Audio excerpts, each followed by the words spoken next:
Hai, ini kisahku. Kisah nyata seorang siswi SMA yang nekat banget jatuh cinta sama gurunya sendiri.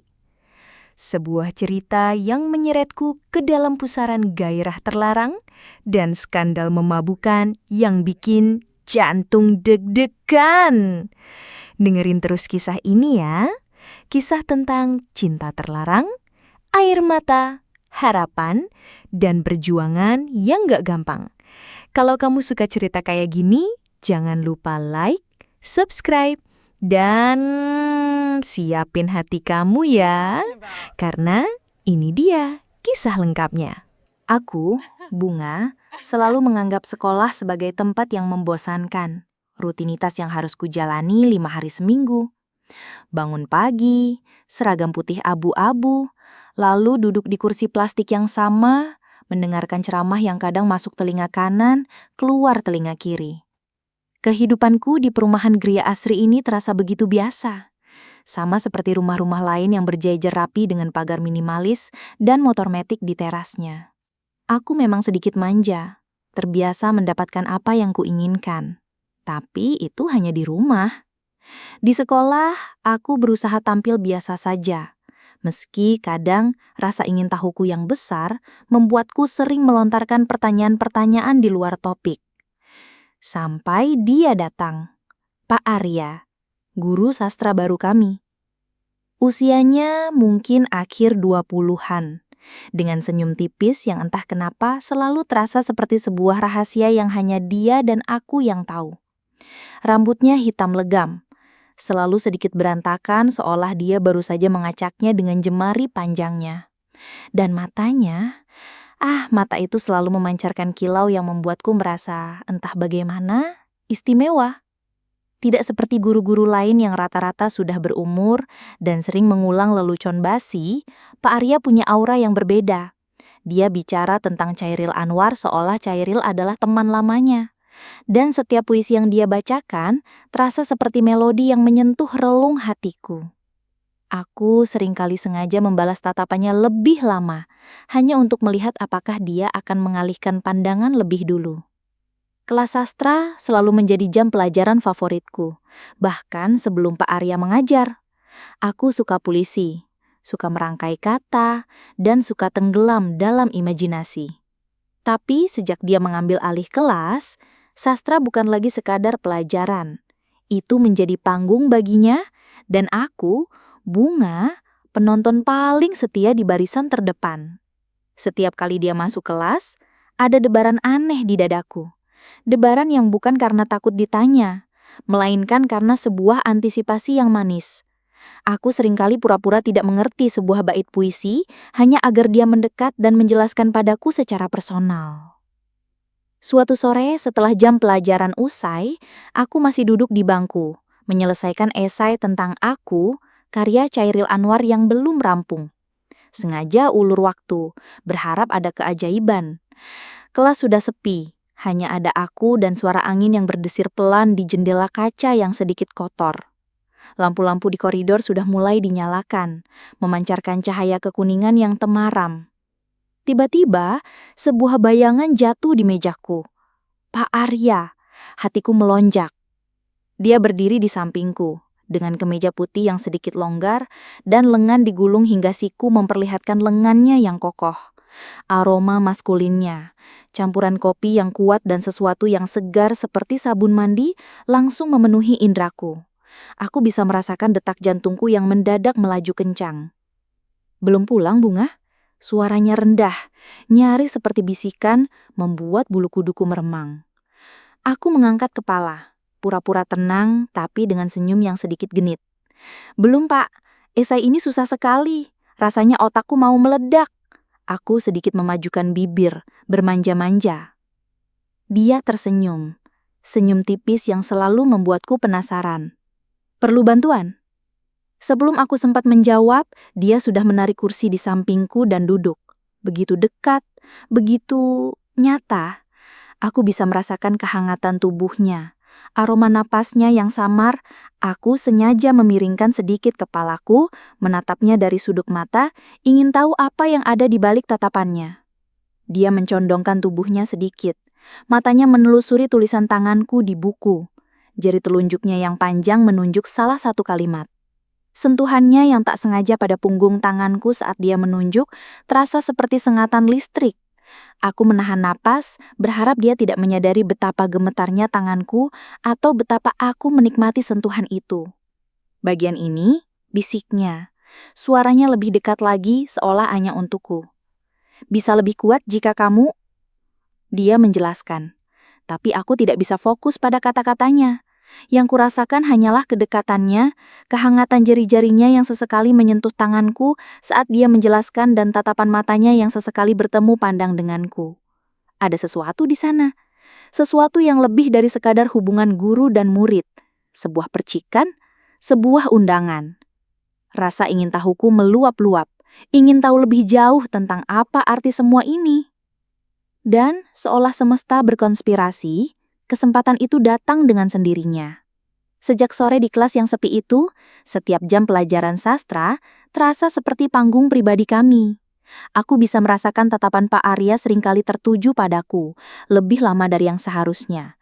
Dan aku selalu membalasnya dengan senyum tipis, sedikit genit yang kuharap bisa menyampaikan semua rasa ingin tahu yang berkecamuk di dadaku. Di kelas, Pak Arya seringkali melontarkan pertanyaan yang seolah hanya ku jawab. Menurut Bunga, apa makna tersembunyi dari bait ini? Tanyanya suatu kali. Matanya menatapku lekat, mengabaikan tangan-tangan lain yang terangkat. Aku akan menjawabnya dengan percaya diri, sesekali menyelipkan candaan kecil yang membuat Pak Arya tersenyum, senyum yang hanya untukku. Teman-temanku seperti Rina dan Doni mulai menyadarinya. Cie, Bunga, kesayangan Pak Arya nih, goda Rina suatu hari sepulang sekolah, membuat pipiku merona. Aku hanya tertawa, pura-pura tak peduli. Padahal dalam hati, aku merasa bangga. Interaksi di kelas tidak lagi cukup. Aku mulai mencari cara untuk tak sengaja bertemu dengannya. Suatu siang, setelah bel pulang berbunyi, aku sengaja berjalan lebih lambat, pura-pura mencari buku di perpustakaan. Dan benar saja, di salah satu lorong rak buku yang sepi, aku melihat Pak Arya sedang memilih-milih novel. Pak Arya, sapaku, suaraku sedikit manja. Kok di sini cari buku juga? Dia menoleh, senyumnya langsung mengembang. Oh, Bunga. Iya, lagi cari referensi baru. Kamu sendiri? Aku lagi cari novel, Pak.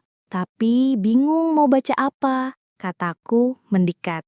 Aroma kopi yang selalu melekat padanya kini lebih kuat, membuatku ingin berlama-lama di dekatnya. Aku sengaja menggeser posisi, membuat bahu kami nyaris bersentuhan. Kami mulai mengobrol. Bukan lagi tentang puisi atau esai, tapi tentang film favorit, tempat liburan impian, bahkan tentang betapa membosankannya rutinitas sehari-hari. Ada momen ketika tanganku tak sengaja menyentuh tangannya saat kami sama-sama meraih buku, dan sentuhan itu terasa lebih lama dari sekedar ketidaksengajaan. Jari-jarinya yang hangat seperti mengunci tanganku sesaat sebelum dia menariknya perlahan. Matanya menatapku, ada kilatan yang tak bisa kuartikan, tapi aku tahu, itu bukan kilatan biasa. Kamu punya impian apa, Bunga? Tanyanya suatu sore, saat kami tak sengaja bertemu di warung kopi Pak Kumis, tempat biasa anak sekolah nongkrong. Aku sengaja datang lebih awal, berharap dia juga ada di sana. Dia sedang menyeruput es kopi susunya, sementara aku memegang es teh manisku. Aku menatapnya. Bibirku sedikit mengerucut manja. Impianku banyak, Pak. Salah satunya, ingin tahu semua rahasia yang Bapak simpan. Aku sengaja menekankan kata rahasia, menantangnya. Pak Arya tertawa pelan, suaranya renyah. Rahasia apa, Bunga? Tapi matanya berbicara. Ada sesuatu di sana, semacam undangan untukku menyelami lebih dalam. Aku hanya tersenyum misterius, menatapnya lurus. Dalam hati, aku tahu, perasaan ini tidak bertepuk sebelah tangan. Ada sinyal-sinyal halus dari Pak Arya yang membuat hatiku semakin yakin. Malam-malamku diisi dengan lamunan tentang dia, tentang tatapan matanya, tentang sentuhan-sentuhan kecil yang membuatku merinding. Aku mulai merancangkan pertemuan tak sengaja berikutnya. Dengan rasa ingin tahu yang membara, ingin tahu sejauh mana permainan ini akan membawa kami. Dan tak butuh waktu lama, permainan itu berubah menjadi sesuatu yang lebih serius, lebih mendalam, dan jauh lebih berbahaya. Setelah pertemuan di warung kopi Pak Kumis, Pak Arya mulai mengirimku pesan. Awalnya hanya sebatas pertanyaan tentang tugas atau rekomendasi buku. Tapi perlahan, isi pesannya bergeser. Dia mulai menanyakan kabarku, bagaimana hariku di sekolah, atau sekedar mengirimkan kutipan puisi yang dia tahu aku suka. Aku membalasnya dengan cepat, kadang sedikit genit, menyelipkan emoji senyum atau kedipan mata. Ponselku selalu dalam mode senyap, tersembunyi di bawah bantal setiap kali ibu atau ayah lewat. Ada sensasi mendebarkan setiap kali notifikasi pesan darinya muncul, seolah itu adalah kode rahasia yang hanya kami berdua pahami. Interaksi di kelas juga semakin intens. Pak Arya seringkali menahan pandanganku lebih lama, dan aku akan membalasnya dengan senyum tipis seolah kami sedang berbagi lelucon pribadi. Teman-temanku, Rina dan Doni, memang sering menggodaku, tapi mereka tak pernah tahu seberapa jauh permainan ini sebenarnya. Mereka hanya melihat permukaan, bukan arus bawah yang bergejolak di antara kami. Suatu sore, Pak Arya mengirimku pesan, "Bunga, kamu sudah pulang. Ada yang ingin saya diskusikan tentang esai kamu." Aku tahu itu hanya alasan. Esai sudah selesai dan nilainya sudah keluar. Hatiku berdebar kencang. "Belum, Pak. Masih di sekolah." "Di mana?" Balasku, pura-pura polos. "Di perpustakaan saja, di bagian pojok yang sepi. Saya tunggu." Aku langsung melangkah menuju perpustakaan. Suasana sore itu sepi. Hanya ada beberapa siswa yang masih membaca dan penjaga perpustakaan Bu Lastri yang sibuk merapikan buku. Aku menemukan Pak Arya di sudut terjauh, di antara rak-rak buku tua yang jarang dijamah. Dia tersenyum saat melihatku. Senyum ini kali ini terasa lebih hangat, lebih mengundang. "Esai saya ada apa, Pak?" tanyaku, sedikit manja, sambil duduk di kursi kosong di depannya. Aku sengaja membiarkan tas sekolahku sedikit menyenggal kakinya.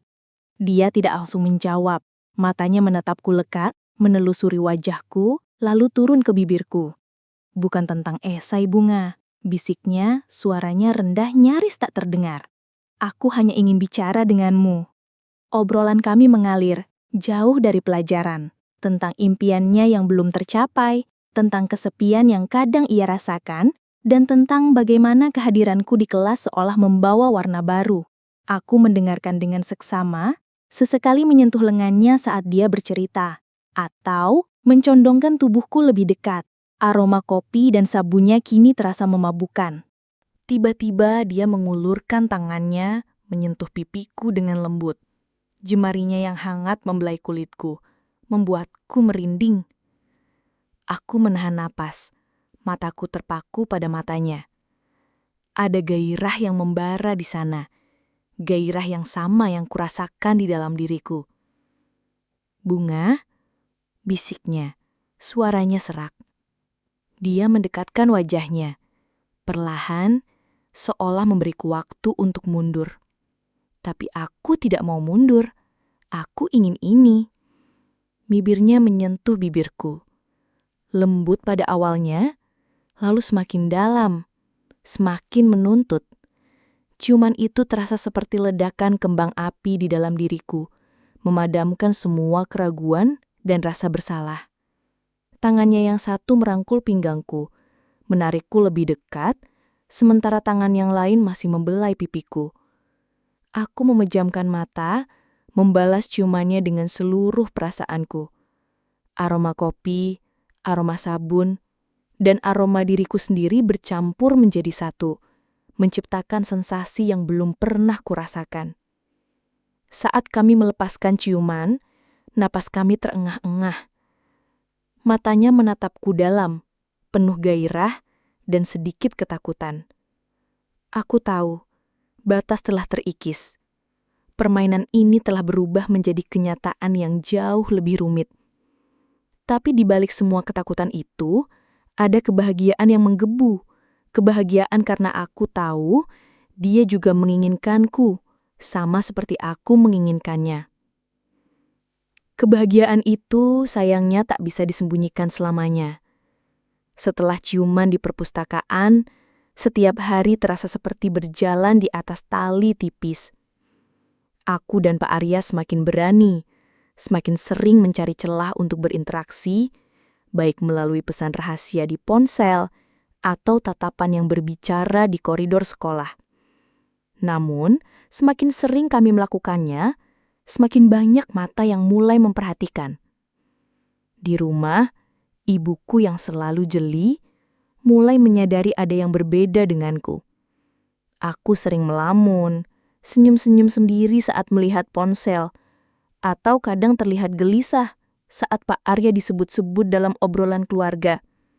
"Bunga, kamu kenapa senyum-senyum sendiri terus? Lagi jatuh cinta ya?" Goda ibu suatu malam saat kami makan malam. Matanya menatapku penuh selidik. Aku hanya bisa tersipu, pura-pura batuk, dan mengalihkan pembicaraan. Ayahku yang lebih cuek mungkin tidak terlalu memperhatikan, tapi tatapan ibu terasa seperti pisau yang mengiris. Aku mulai lebih berhati-hati, menyimpan ponselku di tempat yang lebih aman, dan berusaha tampil senormal mungkin. Di sekolah, bisik-bisik mulai terasa. Rina dan Doni, teman-teman dekatku, memang sering menggodaku tentang Pak Arya. Tapi kini nada godaan mereka sedikit berubah. Ada nada curiga yang samar. "Bunga, kamu sama Pak Arya kok sering banget sih ngobrolnya? Sampai sore gitu kadang," kata Rina suatu hari saat kami sedang jajan di kantin. Doni menambahkan, "Iya, jangan-jangan ada apa-apa nih, guru sama murid loh." Aku hanya tertawa keras, pura-pura menganggapnya lelucon, tapi jantungku berdebar tak karuan. Puncaknya terjadi suatu siang. Aku dan Pak Arya, seperti biasa, mencari celah untuk bertemu. Kali ini kami bersembunyi di balik pohon mangga besar di sudut lapangan belakang sekolah yang jarang dilewati. Tempat itu cukup tersembunyi, dengan semak-semak rimbun yang melindungi kami dari pandangan. Pak Arya sedang memegang tanganku. Jemarinya membelai punggung tanganku dengan lembut saat kami berbicara tentang betapa sulitnya menyembunyikan perasaan ini. "Aku takut, Pak," bisikku, menatap matanya. "Kalau ada yang tahu..." "Shh." Dia menempelkan jari telunjuknya ke bibirku, lalu perlahan menunduk, mendekatkan wajahnya. Aku bisa merasakan napasnya yang hangat di wajahku. Mataku terpejam, menantikan sentuhannya. Bibirnya menyentuh bibirku. Kali ini lebih berani, lebih dalam. Ciuman itu terasa seperti ledakan kembang api di dalam diriku, memadamkan semua keraguan dan rasa bersalah. Tangannya yang satu merangkul pinggangku, menarikku lebih dekat. Sementara tangan yang lain masih membelai pipiku. Aku memejamkan mata, membalas ciumannya dengan seluruh perasaanku. Aroma kopi, aroma sabun, dan aroma diriku sendiri bercampur menjadi satu, menciptakan sensasi yang belum pernah kurasakan. Ciuman itu semakin intens membuatku limbung. Ini adalah sensasi yang benar-benar baru bagiku. Sebuah intimitas yang menggetarkan seluruh saraf. Jemari Pak Arya perlahan naik, membelai jahangku, lalu menyehip ke rambutku, menekan kepalaku agar ciuman kami semakin dalam. Aku mengerang pelan, tenggelam dalam pusaran rasa yang memabukkan. Setiap sentuhan, setiap desahan napasnya, terasa seperti candu yang membuatku ingin lebih dan lebih. Aku memejamkan mata, membiarkan diriku sepenuhnya larut dalam momen itu. Merasakan panas menjalar di sekujur tubuhku. Ini adalah rahasia kami, dan aku ketagihan. Tepat saat bibirnya hampir menyentuh bibirku lagi setelah jeda bernapas, sebuah suara mengagetkan kami. "Pak Arya, Bunga, sedang apa kalian di sini?" Jantungku serasa jatuh ke perut. Mataku terbelalak. Itu Buati, guru BP yang terkenal paling galak dan bermulut ember. Dia berdiri tak jauh dari kami, Matanya menyipit penuh kecurigaan. Pak Arya langsung menarik tangannya dari tanganku. Wajahnya pucat pasi. Aku juga langsung menjauh, pura-pura merapikan rambut dan buku yang tiba-tiba terasa berat di tanganku. "Oh, Bu Ati." Pak Arya berusaha tersenyum. Suaranya sedikit bergetar. "Ini saya sedang menjelaskan materi tambahan untuk Bunga. Dia masih kurang paham tentang salah satu puisi." Aku mengangguk cepat, ikut berakting. "Iya, Bu. Tadi saya minta tolong Pak Arya untuk dijelaskan lagi." Bu Ati menatap kami bergantian. Tatapannya penuh selidik. Dia tidak langsung percaya. "Oh, begitu. Lain kali kalau bimbingan, di ruang guru saja ya. Jangan di tempat sepi begini. Tidak enak dilihat orang." Nada suaranya dingin dan penuh peringatan. Dia akhirnya berlalu, tapi tatapan curiga itu masih melekat. Aku dan Pak Arya saling menatap. Napas kami masih terengah-engah. Ketakutan akan terbongkar semakin besar, terasa nyata. Permainan ini sudah terlalu jauh, dan bayang-bayang kecurigaan kini mengintai kami di setiap sudut. Kami tahu kami harus lebih berhati-hati, atau semuanya akan hancur. Insiden dengan Bu Ati memang membuat kami ketakutan setengah mati. Tapi anehnya, itu juga seperti mengikat kami lebih erat. Rasa takut yang kami bagi, rahasia yang semakin besar, justru membuat hubungan ini terasa lebih nyata, lebih mendalam. Seperti dua orang yang tersesat di hutan, kami hanya punya satu sama lain untuk berpegangan. Dan aku, Bunga, semakin ketagihan dengan sensasi bahaya yang mendebarkan ini. Pesan-pesan rahasia kami semakin berani. Bukan lagi sekadar kutipan puisi, tapi bisikan rindu yang terselip di antara kalimat-kalimat normatif. Pak Arya akan mengirimiku pesan seperti, "Puisi yang kamu baca tadi pagi, Bunga, rasanya pas sekali dengan perasaanku saat ini. Ada rindu yang tak terucap." Dan aku akan membalasnya dengan genit, "Rindu siapa, Pak? Jangan-jangan rindu muridnya yang paling manis ini ya?" Ada senyum tipis di bibirku setiap kali ponselku bergetar. Kami mulai mencari tempat pertemuan baru, jauh dari mata-mata sekolah. Kafe senja kopi di ujung kota yang biasanya ramai anak kuliahan menjadi pilihan kami. Di sana, di balik meja pojok yang agak remang, kami bisa bicara lebih bebas. Pak Arya akan bercerita tentang masa kecilnya di kampung, tentang impiannya menjadi penulis yang belum kesampaian, dan tentang kesepian yang kadang ia rasakan di tengah keramaian kota ini. Aku mendengarkan dengan saksama, sesekali menyentuh tangannya di bawah meja, merasakan kehangatan yang menjalar. Suatu sore, hujan turun deras di luar kafe. Suasana menjadi lebih intim. Pak Arya meraih tanganku di atas meja. Jemarinya membelai punggung tanganku lembut. Matanya menatapku dalam, memancarkan sesuatu yang tak bisa kuartikan. "Bunga," bisiknya suaranya serak. "Kamu tahu, kamu itu seperti hujan ini. Datang tiba-tiba, tapi langsung membasahi dan menyejukkan." Aku tersipu. Jantungku berdebar tak karuan. Aku membalas tatapannya. "Bapak juga, seperti pelangi setelah hujan, indah dan membuatku ingin melihatnya terus." Dia tersenyum, lalu perlahan mendekatkan wajahnya. Di bawah meja, kakinya menyentuh kakiku, dan sentuhan itu terasa seperti sengatan listrik.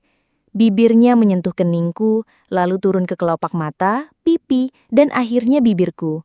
Ciuman itu lembut, penuh kehangatan, dan terasa seperti janji. Di tengah riuhnya suara hujan dan alunan musik kafe, dunia kami terasa berhenti. Aku memejamkan mata, merasakan setiap sentuhan, setiap desah napasnya yang hangat. Ini adalah keintiman yang membuatku merasa hidup, merasa diinginkan, dan aku tahu aku tidak bisa melepaskannya. Hujan di luar semakin lebat, seolah Allah mendukung keberanian kami. Setelah ciuman itu, kami saling pandang. Napas kami masih terengah. Ada gairah yang tak terbendung di mata Pak Arya, dan aku tahu gairah itu juga membakar diriku. "Bagaimana kalau kita lanjutkan di tempat yang lebih tenang, Bunga?" bisiknya. Suaranya nyaris tak terdengar di antara deru hujan. Aku tahu maksudnya. Kontrakannya. Sebuah tempat yang selama ini hanya ada dalam bayanganku. Tanpa banget bicara, aku mengangguk. Kami bergegas keluar kafe, menembus hujan yang mengguyur. Jantungku berdegup kencang, bukan lagi karena takut, tapi karena antisipasi. Kami naik motor Pak Arya, menembus jalanan yang licin. Aku memeluk pinggangnya erat, merasakan kehangatan punggungnya di balik seragam basahku. Kontrakan Pak Arya tidak jauh dari kafe, sebuah rumah petak sederhana di gang sempit yang khas perumahan kelas menengah. Lampunya temaram, sepi. Begitu pintu terbuka, aroma buku dan kopi yang familiar langsung menyambutku. Dia menutup pintu dan kami berdiri di ruang tamu kecil, basah kuyup dengan napas terengah-engah. Pak Arya menatapku, matanya memancarkan gairah yang tak lagi tertahan. Dia melangkah mendekat, perlahan, dan aku tidak mundur. Tangannya menyentuh pipiku, membelai lembut, lalu turun ke bahuku, menarikku mendekat. Bibirnya kembali menemukan bibirku. Kali ini lebih menuntut, lebih mendalam. Aku membalasnya dengan seluruh hasrat yang membara. Jemariku mengeremas kemejanya yang basah, merasakan otot-otot di bawahnya. Dia mengangkatku dan kakiku otomatis melingkar pinggangnya. Aku bisa merasakan detak jantungnya yang cepat, beradu dengan detak jantungku. Dia membawaku ke sebuah kamar yang hanya diterangi lampu tidur kecil. Aroma maskulinnya memenuhi seluruh ruangan. Dia menurunkan aku perlahan di tepi ranjang, lalu mencondongkan tubuhnya di atasku. Matanya menatapku dalam, penuh hasrat, namun juga ada kelembutan yang membuatku merasa aman. "Bunga," bisiknya, suaranya serak, sebelum kembali menciumku. Ciuman itu semakin panas, semakin memabukkan. Tangannya menjelajahi punggungku, lalu naik ke rambutku, menekan kepalaku agar ciuman kami semakin dalam. Aku mengerang pelan, merasakan sensasi baru yang mengalir di sekujur tubuhku. Ini adalah keintiman yang membuatku merasa benar-benar hidup, merasa diinginkan, dan tak berdaya di hadapannya. Aku memejamkan mata, membiarkan diriku sepenuhnya larut dalam pusaran rasa yang memabukkan. Aku tahu, aku telah melangkah terlalu jauh, tapi aku tidak bisa berhenti. Aku ketagihan. Namun, di balik semua kebahagiaan curian itu, bayang-bayang kecurigaan semakin nyata. Ibu mulai sering mengomentari perubahan penampilanku. "Bunga, kok kamu sekarang suka pakai parfum yang wangi banget? Mau kemana sih tiap sore?" Tanyanya suatu kali saat aku bersiap pergi. Ponselku juga sering menjadi sasaran inspeksi mendadak. Aku harus ekstra berhati-hati, menghapus riwayat chat dan menyembunyikan ponselku di tempat-tempat tak terduga. Di sekolah, aku mulai merasa tertekan. Konsentrasiku di pelajaran menurun drastis. Esai yang dulu mudah kurangkai, kini terasa berat. Aku sering melamun di kelas membayangkan pertemuan berikutnya dengan Pak Arya. Hubunganku dengan Rina dan Doni juga sedikit renggang. Mereka mulai merasa aku menyembunyikan sesuatu, dan aku tidak bisa berbagi rahasia ini dengan siapapun. Aku merasa sendirian di tengah labirin rahasia yang aku bangun sendiri. Namun aku tidak bisa berhenti. Rasa ketagihan ini terlalu kuat. Suatu hari, aku melihat Pak Arya berbicara serius dengan Pak Budi, kepala sekolah. Wajah Pak Arya terlihat tegang, dan sesekali ia melirik ke arahku. Aku tahu, tekanan itu juga menghampirinya. Kami berdua terjebak dalam jaring yang semakin rumit. Dan aku tidak tahu apakah kami bisa keluar dari labirin ini tanpa terluka. Sensasi yang kurasakan di kontrakan Pak Arya malam itu masih membekas. Membuatku terus-menerus ingin kembali, ingin merasakan lagi keintiman yang memabukkan itu. Namun, di balik semua euforia yang membuai, ada bayangan gelap yang semakin nyata. Bayangan konsekuensi dari permainan berbahaya yang kami jalani. Beberapa hari setelah malam di kontrakan itu, Pak Arya mulai terlihat berbeda.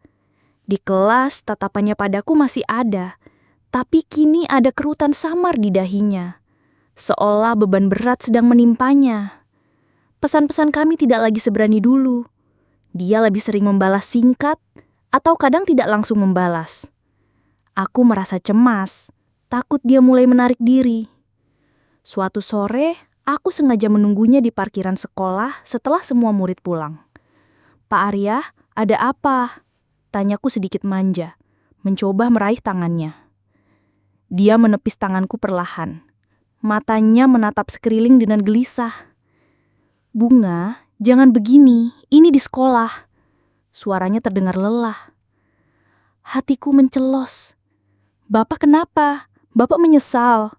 Tanyaku sedikit bergetar. Pak Arya menghela napas panjang. "Bukan begitu, Bunga. Saya hanya... Ini terlalu beresiko. Karir saya, masa depan saya. Dan kamu masih sekolah, Bunga. Ada nada keputusasaan dalam suaranya yang membuatku marah sekaligus takut. Jadi Bapak mau berhenti setelah sejauh ini? Aku tidak bisa menyembunyikan kekecewaanku. Air mataku mulai menggenang. Bapak pikir aku tidak takut. Aku juga takut, Pak. Tapi aku mencintai Bapak. Dia memejamkan mata sesaat. Bunga, ini bukan tentang cinta saja. Ini tentang kenyataan. Kita tidak bisa terus begini. Pertengkaran kecil itu terasa seperti tamparan. Ini adalah kali pertama kami berkonflik. Dan rasanya sakit sekali. Aku berlari pulang dengan air mata berlinang. Merasa dikhianati dan sendirian. Malam itu aku tidak bisa tidur. Ponselku sunyi, tanpa pesan darinya. Keesokan harinya, suasana di sekolah terasa lebih mencekam. Bisik-bisik tentang Pak Arya dan seorang siswi semakin santar terdengar. Aku mencoba mengabaikannya, tapi sulit. Rina dan Doni mulai menjaga jarak. Tatapan mereka padaku penuh pertanyaan yang tak terungkap. Puncaknya terjadi saat jam istirahat. Aku sedang duduk di bangku taman sekolah, mencoba menenangkan diri. Tiba-tiba, ponselku bergetar. Pesan dari nomor tak terkenal. Aku membukanya, dan jantungku serasa berhenti berdetak. Itu adalah foto. Foto kami. Aku dan Pak Arya dikontrakan dari sudut yang tidak mungkin diambil orang lain selain dari luar jendela.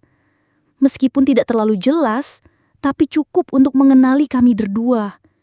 Dan ada tulisan di bawahnya. Guru dan murid, skandal di sekolah. Tunggu saja kejutannya. Tanganku gemetar. Siapa yang mengambil foto ini? Siapa yang tahu? Aku langsung mencari Pak Arya. Aku menemukannya di ruang guru, sedang berbicara dengan Pak Budi dan Bu Wati. Wajahnya terlihat sangat tegang. Aku memberanikan diri mendekat, pura-pura ada keperluan. Saat Pak Arya menoleh, aku mengangkat ponselku sedikit, menunjukkan layar pesan itu padanya. Matanya langsung membelalak, wajahnya semakin pucat pasih. Dia mengangguk samar, memberi isyarat agar aku pergi. Aku berlari ke toilet, air mataku tumpah ruah. Foto itu berarti ada yang tahu, ada yang mengawasi kami. Rahasia kami tidak lagi aman. Jaring yang kami rajut kini terasa seperti jerat yang mencekik. Aku tahu badai besar akan datang, dan aku tidak tahu apakah kami berdua bisa selamat dari kehancuran ini. Dan benar saja, badai itu datang lebih cepat dan lebih dahsyat dari yang kubayangkan. Foto di ponselku itu ternyata bukan hanya ancaman, melainkan awal dari kehancuran yang nyata. Keesokan paginya, suasana di sekolah sudah seperti neraka. Bisik-bisik berubah menjadi gumaman keras, dan tatapan-tatapan siswa lain padaku terasa seperti ribuan jarum yang menusuk. Aku mendengar nama Pak Arya dan namaku disebut-sebut di setiap sudut. Rima dan Doni teman-temanku menatapku dengan campuran kaget dan jijik. Mereka tidak lagi menggodaku, tapi menghindariku. Aku tahu foto itu sudah menyebar. Entah siapa yang menyebarkannya, mungkin dari grup chat kelas atau bahkan dari Bu Wati yang bermulut ember. Belum sempat aku mencerna semua itu, aku dipanggil ke ruang kepala sekolah. Di sana sudah ada ibu dan ayah, duduk kaku dengan wajah merah padam. Di samping mereka, ada Pak Budi kepala sekolah dan Bu Wati yang menatap aku dengan tatapan menghakimi. Jantungku berdebar kencang, lututku lemas. "Bunga, jelaskan ini," teriak ibu. Suaranya bergetar menahan tangis dan amarah. Dia melemparkan ponselnya ke meja, menunjukkan foto yang sama persis dengan yang kuterima kemarin. Foto aku dan Pak Arya dikontrakan. Dunia serasa runtuh. Aku tidak bisa berkata-kata. Air mataku langsung tumpah. Ayah yang biasanya tenang, kini menatapku dengan kekecewaan yang mendalam. "Apa yang sudah kamu lakukan, Bunga? Apa ini pantas untuk anak perempuan baik-baik seperti kamu?" Aku hanya bisa menangis. Tidak tahu harus membela diri bagaimana. Aku merasa malu, hancur, dan ketakutan. Ibu mendekat, menarik tanganku, dan membawaku keluar ruangan. meninggalkan ayah berhadapan dengan Pak Budi dan Bu Wati. Sepanjang perjalanan pulang, ibu terus menangis memarahiku. Dan aku hanya bisa diam, merasakan setiap kata-katanya menancap di hatiku. Sementara itu, Pak Arya juga menghadapi badainya sendiri. Aku mendengar dari bisik-bisik di sekolah bahwa ia dipanggil oleh komite disiplin sekolah. Tuduhan melakukan perbuatan tidak senonoh dengan murid menggantung di udara. Karirnya sebagai guru yang sangat ia cintai, kini di ujung tanduk. Reputasinya hancur. Aku tahu, ini semua karena aku. Beberapa hari berikutnya, aku tidak masuk sekolah. Ibu melarangku, dan aku juga tidak punya keberanian untuk kembali. Setiap detik terasa seperti siksaan. Ponselku terus bergetar dengan pesan-pesan dari teman-teman yang menghakimiku atau dari nomor tak dikenal yang mengirimkan kata-kata kotor. Aku merasa sendirian, terpuruk dalam jurang kehancuran yang kubuat sendiri. Suatu sore, saat aku sedang duduk melamun di kamar, ponselku bergetar. Sebuah pesan dari Pak Arya. Bunga, saya tahu ini berat. Saya juga tidak tahu harus bagaimana. Mereka meminta saya untuk mengundurkan diri. Mungkin saya akan pindah dari kota ini. Hatiku serasa diremas. Aku langsung menelponnya, tapi dia tidak mengangkat. Aku mengirim pesan berulang kali, memintanya untuk bertemu. Akhirnya, dia membalas. Nanti malam di Taman Kota, jam 8. Ini terakhir kalinya kita bertemu. Malam itu, hujan gerimis. Aku datang ke Taman Kota dengan perasaan campur aduk. Pak Arya sudah menungguku di bangku yang basah. Wajahnya terlihat lelah, matanya sembab. Dia tidak lagi memancarkan aura karismatik yang dulu memikatku. Dia tampak seperti pria yang baru saja kehilangan segalanya. Bunga, suaranya serak. Saya minta maaf. Saya juga tidak tahu harus bagaimana. Mereka meminta saya untuk mengundurkan diri. Mungkin saya akan pindah dari kota ini. Hatiku serasa diremas. Aku langsung menelponnya, tapi dia tidak mengangkat. Aku mengirim pesan berulang kali, memintanya untuk bertemu. Akhirnya dia membalas. Nanti malam di Taman Kota, jam 8. Ini terakhir kalinya kita bertemu. Malam itu hujan gerimis. Aku datang ke Taman Kota dengan perasaan campur aduk. Pak Arya sudah menungguku di bangku yang basah. Wajahnya terlihat lelah, matanya sembab. Dia tidak lagi memancarkan aura karismatik yang dulu memikatku. Dia tampak seperti pria yang baru saja kehilangan segalanya. Bunga, suaranya serak. Saya minta maaf.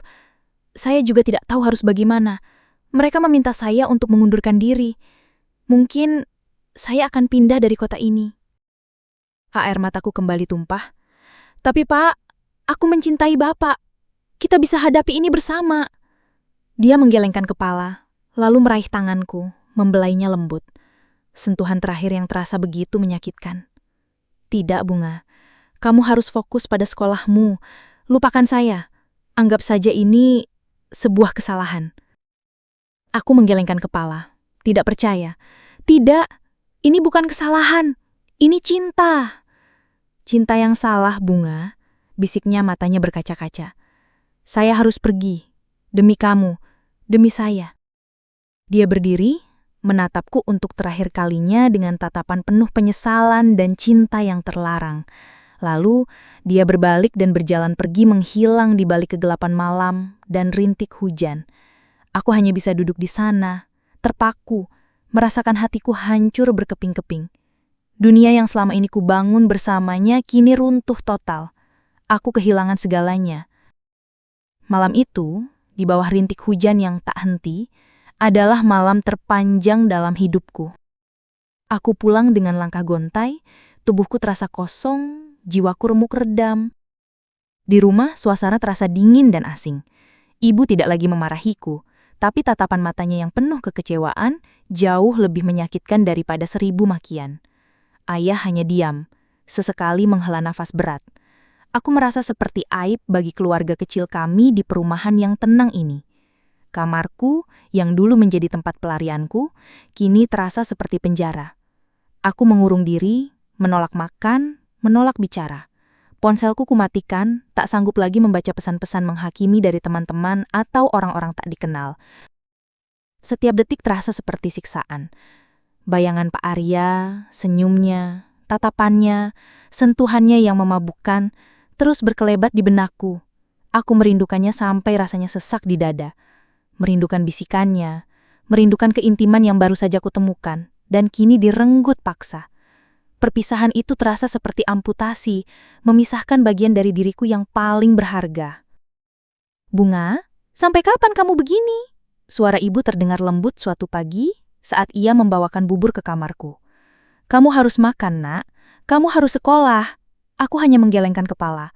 Air mata kembali menggenang. "Aku tidak mau sekolah, Bu. Aku malu." Ibu duduk di tepi ranjang, membelai rambutku. "Ibu tahu kamu malu. Tapi hidup harus terus berjalan, Nak. Kamu harus kuat." Kata-kata itu terasa hambar. Aku merasa terlalu lemah untuk kuat. Dunia yang dulu penuh warna, kini hanya hitam putih. Aku kehilangan arah. Masa depanku, yang dulu kuimpikan akan indah bersamanya, kini hancur lebur. Aku tidak tahu harus menjadi apa atau kemana harus melangkah. Beberapa minggu berlalu dalam kegelapan. Aku hidup seperti zombie tanpa semangat. Rina dan Doni sempat mencoba menghubungiku, tapi aku tidak pernah membalas. Aku merasa tidak pantas lagi berteman dengan mereka. Aku adalah bunga yang berbeda, bunga yang telah melakukan kesalahan besar. Suatu malam, saat Ibu Sri dan Ayah Budi sudah tidur, aku membuka ponselku. Ada banyak pesan yang belum terbaca, tapi aku hanya mencari satu nama, Arya. Tidak ada pesan baru darinya. Hanya pesan terakhirnya di taman kota yang berbunyi, "Saya harus pergi. Demi kamu, demi saya." Aku menatap layar ponselku, air mataku menetes membasahi bantal. Aku tahu dia benar. Dia harus pergi, dan aku juga harus menghadapi konsekuensinya. Namun, di antara semua kepedihan itu, ada secerah harapan yang samar. Sebuah janji tak terucap yang kurasakan saat mata kami bertemu untuk terakhir kalinya. Bahwa suatu hari nanti, mungkin jika takdir mengizinkan, kita akan bertemu lagi dalam keadaan yang berbeda. Titik terendah ini memang menyakitkan, tapi entah bagaimana, dari dasar jurang kehancuran itu muncul sebuah kekuatan kecil, kekuatan untuk bangkit, bukan untuk dia, tapi untuk diriku sendiri. Aku harus membuktikan bahwa aku bisa melewati ini. Aku harus membuktikan bahwa aku layak mendapatkan masa depan yang lebih baik. Aku harus berjuang demi diriku sendiri. Perlahan, sangat perlahan, aku mulai menarik diriku dari kegelapan.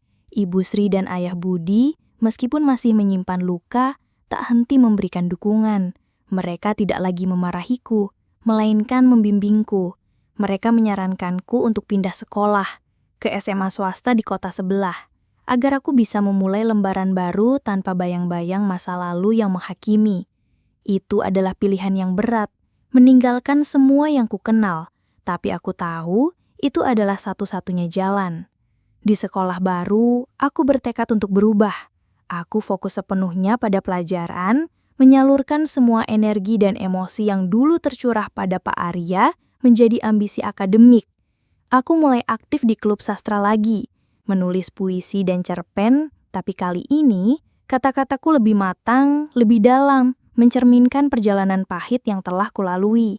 Aku juga belajar untuk lebih selektif dalam memilih teman, mencari mereka yang tulus dan tidak menghakimi.